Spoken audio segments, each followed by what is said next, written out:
Assalamualaikum warahmatullahi wabarakatuh.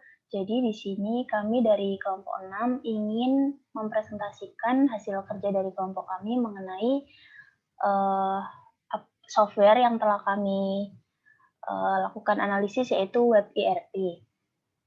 Oke, next.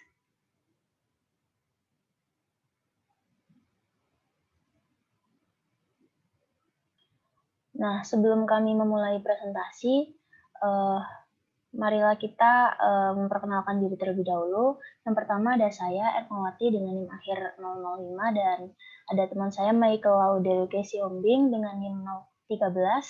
Kemudian Salsabila Royko dengan NIM akhir 022.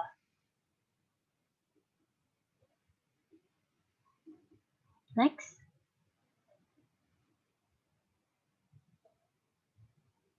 Baik, di sini saya akan menjelaskan terkait dengan Web ERP sendiri. Nah, Web ERP merupakan suatu sistem akuntansi dan manajemen bisnis yang berbasis web.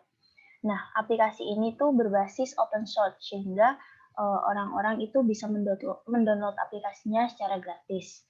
Kemudian database yang digunakan dari Web ERP sendiri itu adalah MySQL dan PostgreSQL. Kemudian untuk platform operation systemnya itu Web ERP berbasis web. Kemudian kalian cukup menggunakan Web ERP menggunakan browser Firefox, Chrome, atau yang lainnya untuk menjalankan Web ERP itu sendiri.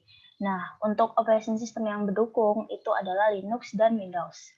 Kemudian untuk proses instalasinya itu cukup mudah dikarenakan Web ERP ini tuh menggunakan web server paketan seperti XAMPP yang meliputi PHP, Apache, MySQL, dan kemudian ketika sudah menginstal web tersebut, maka web ERP bisa langsung digunakan seperti itu. Untuk penjelasan dari langkah-langkah penginstalan bisa dijelaskan oleh teman saya. Oke, untuk selanjutnya ini, tadi kan kita sudah membahas tentang penjelasan dari aplikasi Web ERP sendiri. Nah, di sini saya akan memberitahu dan memaparkan tentang bagaimana sih langkah-langkah instalasi dari Web ERP sendiri. Jadi, langkah pertama yang harus kita lakukan adalah mendownload web ERP terlebih dahulu pada link yang telah tertera. Jadi, di sini kami memberikan link www.weberp.org. Nah, di situ nanti ada di halaman tersebut nanti ada menu download. Nah, itu bisa kita klik, kemudian kita download. Setelah itu, setelah filenya sudah terdownload, file tersebut kemudian kita ekstrak. Setelah file yang kita download itu telah terekstrak, maka langkah selanjutnya adalah, langkah kedua adalah memindahkan file web ERP yang sudah diekstrak ke direktori XAAMPP atau XAMPP gitu ya. Jadi direktori itu berada di biasanya ada di data C. Terus kita lihat ke htdocs. Nah, itu filenya kita pindahkan seperti yang ada di layar ya. Di sini ada folder yang namanya web ERP. Nah, itu adalah folder yang file yang udah kita download dari internet tadi atau yang dari browser tadi. Next. Nah, langkah selanjutnya adalah kita harus sudah memiliki software SAM ya, atau ya sejenisnya seperti itu ya, tapi ya di sini kita gunakan SAM. Nah, di sini kita harus mengaktifkan dan menjalankan kontrol panel SAM dengan mengaktifkan modul Apache dan MySQL. Nah, di situ kan ada tanda kayak stop, yang awalnya itu start. Maksudnya ada start. Nah, kita klik itu yang di bagian MySQL sama Apache-nya. Nah, itu kita start. Nah, selanjutnya setelah langkah tersebut selesai, kita membuka web browser dan mengakses localhost / nama perusahaan. Nah, dalam hal ini akses dilakukan dengan alamat localhost garis miring maksudnya web ERP. Nah, selanjutnya setelah kita ketikkan itu pada browser, maka akan muncul tampilan seperti gambar yang tertera di layar. Nah, setelah sudah tampil seperti yang di layar ini, Kemudian akan ada pemilihan untuk bahasanya. Nah, di sini kita dapat memilih bahasa apa yang ingin kita gunakan. Nah, di sini kami menggunakan bahasa Indonesia ya. Setelah itu, klik tombol next step ini. Next. Nah, setelah kita sudah memilih bahasa, kita akan dilanjutkan kepada halaman untuk mengatur database menggunakan pengaturan default. Nah, jadi di sini ada hostname, localhost, database name, web ERP, dan database username root. Nah, di sini apa ya? Ini sudah menjadi ketentuan. Jadi kayak pengaturan default-nya, jadi kayak otomatis ini langsung kita bisa klik next step karena udah otomatis di pengaturan default-nya tertera beberapa poin-poin ini ya. Setelah itu akan muncul halaman seperti yang ada di layar ini.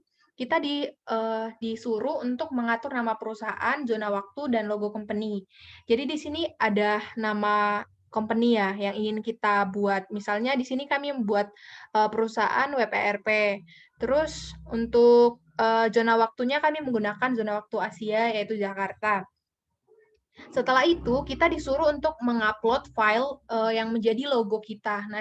Nah sebelumnya kami sudah mengupload file PNG ya untuk yang digunakan sebagai logo. Setelah itu kita akan diarahkan ke halaman yang ini, administrator account setting. Nah, di sini kita disuruh menyeting akun kita dengan melakukan mengisi nama akun. Jadi di sini kami menggunakan nama akun admin dan passwordnya itu 123456. Itu kami beritahu ya, karena memang untuk sebagai contoh. Jadi kayak ibaratnya secara default username yang digunakan itu adalah admin, tapi bisa kita gunakan nama yang lain. Tapi karena ini sebagai contoh, kami gunakan dari pengaturan default-nya. Oke, next. Nah, setelah tadi kita sudah mengisi nama-nama kita, selanjutnya kita akan diarahkan untuk ke bagian web ERP-nya sendiri. Nah, di sini kan sudah dicantumkan ya logo yang kita upload tadi. Nah, ini logo yang sudah kami upload tadi, web ERP gitu ya. Terus nama company-nya, terus kita masukkan username, admin tadi, terus password-nya yang tadi, terus kemudian login.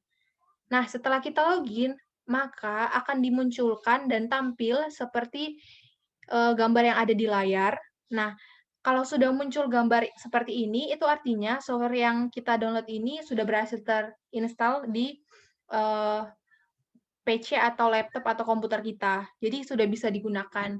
Karena di sini banyak ya modul-modulnya, dan mungkin modul-modul yang tertera di web ERP ini akan dijelaskan lebih lanjut oleh teman saya, Salsabila.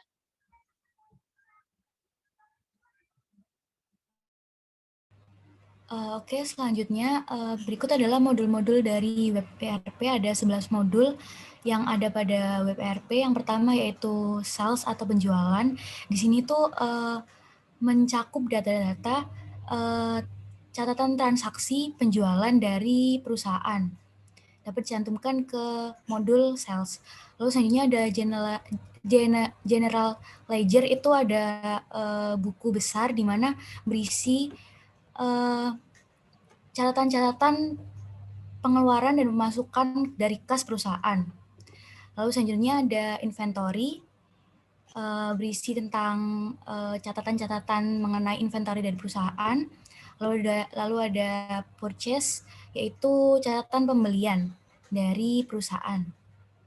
Lalu ada payable, ada utilities, lalu ada manufaktur. Manufaktur ini gunanya untuk mencatat barang-barang, berapa banyak barang yang harus